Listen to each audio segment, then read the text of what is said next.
Monday is the 2-year anniversary of a hit and run that left a young Plymouth man paralyzed. The case remains unsolved.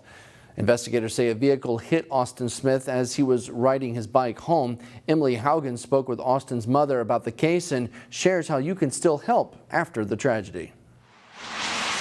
Every day on the roads, we trust ourselves and other drivers to keep us safe. The single biggest traffic tip I could give people is to keep your phones down. For Pamela Mason, her son Austin's life is a reminder of that trust broken. He was on the path to success, and we will never know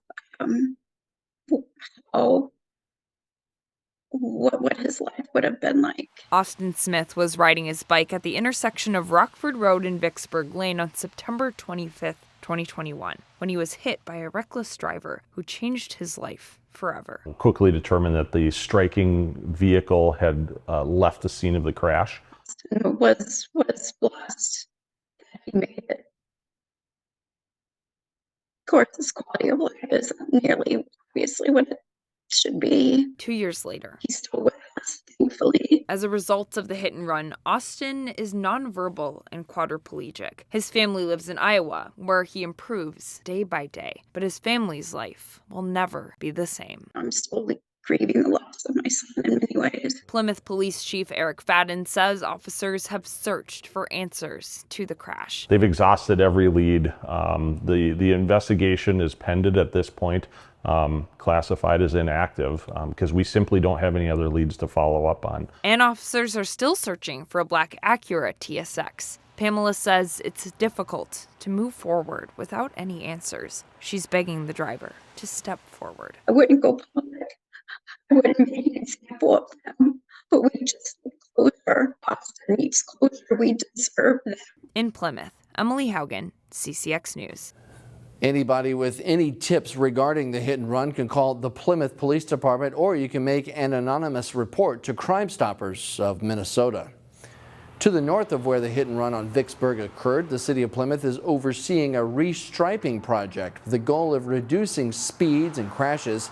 The city will reduce a 3+ mile stretch of Vicksburg between Old Rockford Road and Chancada Trail from 2 travel lanes in each direction down to 1 with a shared left turn lane in the middle.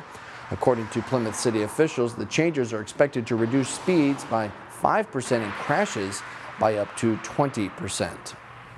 The Hennepin County Medical Examiner has identified the motorcyclist killed by a driver at a Brooklyn Park intersection. 59-year-old Ronnie Rolls of Anoka died when his motorcycle was struck by an SUV last Wednesday at the intersection of County Road 81 and West Broadway. Police say the driver of the SUV, a 15-year-old with a learner's permit, did not have the right of way when the teen turned into the path of the motorcycle. State law requires a driver with a learner's permit to have an adult 21 years or older in the front seat, and police say that was the case here. New leadership is coming to the Osseo Fire Department. Current Fire Chief Mike Feenau is resigning. He wrote in his letter of resignation that he believes a large segment of the fire department no longer supports his leadership. A group of firefighters showed up last week at a city council meeting to support a resigning firefighter. Mike Cogswell has been named interim fire chief pending city council approval. Cogswell is currently a fire captain.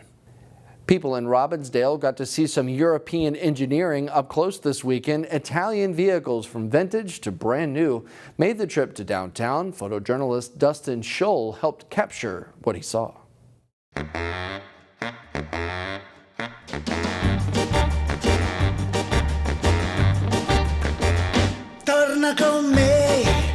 The food, the design, the architecture. I mean, look at everything that comes out of Italy. It's just beautiful. They have something in their blood that's been there for centuries.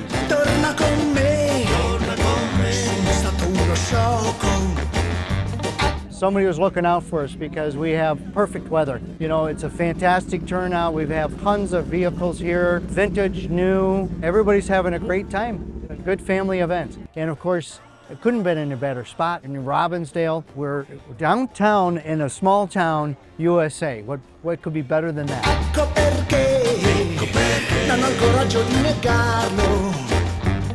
think it's fun to just show what some of these old cars were like, what they look like, especially if it's original, just so you can kind of see how far, I guess, everything's come. They're rolling works of art. So if you want to buy a piece of art, you can hang on the wall, or you can get one you can lay rubber with. From relatively inexpensive cars all the way up to supercars that are out of most people's budget. So it's good to see a little of everything. You get to witness the Italian design of the cars, the motorcycles, the scooters, the Vespa, anything Italian on wheels, hence Wheels of Italy.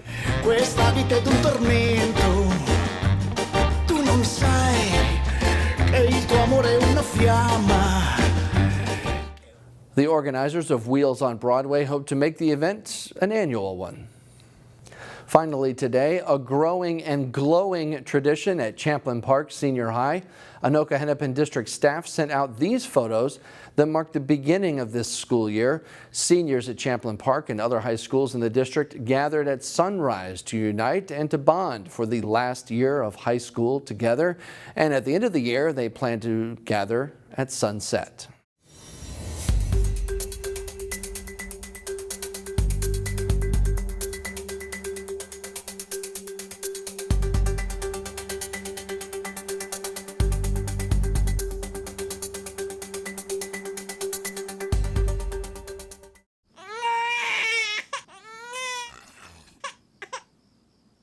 If you love them enough to suck the snot out of their nose at 4 a.m., then surely you'll check NHTSA.gov/the right seat to make sure they're in the right car seat.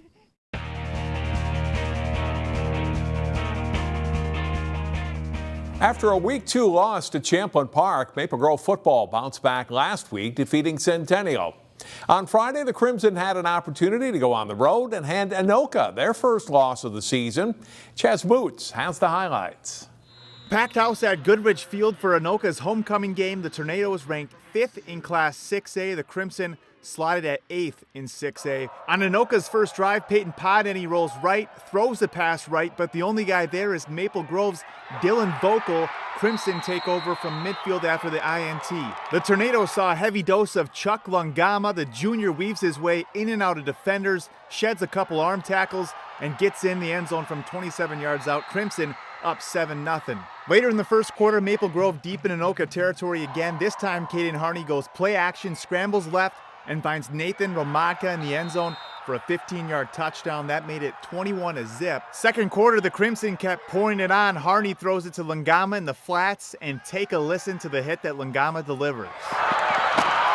That was Lungama's third score of the game. He'd end up with 4 touchdowns and 198 rushing yards on 20 carries. Harney was 6 of 8 through the air for 124 yards. 3 of those 6 completions were touchdowns. This one, the best of them, a 32-yard bomb on the money to Vocal. MG puts up 42 in the first half and wins big over the Tornadoes. In Anoka, Chaz Moots, CCX Sports. After opting up 2 classes to 6A for several years, the Totino-Grace football team is in Class 4A for the playoffs starting this season. After a loss to the top team in the 4A rankings last week, Hutchinson, the Eagles look to get back on track against Benilde-St. Margaret's. Jay Wilcox has the highlights. Benilde-St. Margaret's plays host to Totino-Grace in football for their first meeting since 2011. Not a bad start for Benilde. On the second play from scrimmage, Nirvan Yogaraja hits Khalif Brown over the middle, and Brown has some wheels. He runs away from the defender to complete an 81-yard touchdown. It's quickly 7-0 Red Knights to start the game. Grace responds late in the first quarter as Justin Kuharski plunges in from 3 yards out. The game is tied at 7-7 after the opening quarter. Second quarter, and Jake Person throws the fade to 6'5" Tyler Wagner for the leaping grab for Totino-Grace. The Eagles lead the game 14-7 over the Red Knights at halftime. After Will Brand scores as a quarterback, he picks off a Yogaraja pass here and takes it back for a defensive touchdown and a 28-7 TG lead. They go on to beat Benilde 35-19 to improve to 3-1. Jay Wilcox, CCX Sports. Following a season-opening win over Breck, the Providence Academy football team lost 2 straight road games. The Lions came home Friday looking to earn another win. Homecoming night at Providence Academy as the Lions hosted Mound West Tonka. First quarter, Lions quarterback Magnus Hansen looks left, then comes back to the middle to Max Clausen. He picks up a block downfield and goes into the end zone for his second touchdown, and it's 14-0 Lions. Second quarter, Hansen back to throw again. This time, Charlie Willingans the reception. It's a 23-yard touchdown. Lions up 2 scores again at 21-7. But the Whitehawks score the next 17 points. Ray Benningen takes the handoff up the middle for 8 yards and a touchdown. Mound leads 24-21. Providence answers. Hansen back to throw. Clausen wide open over the middle. This one goes for 56 yards and a touchdown. Hansen with 338 yards passing and 5 TDs on the night. Mound's Benningen, though, has a huge night for the Whitehawks and is the difference maker. He rushes for 247 yards and 5 touchdowns as Mount West Tonka stays unbeaten and beats Providence Academy 37-35. John Jacobson, CCX Sports. Find more prep sports games and highlights at ccxmedia.org and follow us on social media.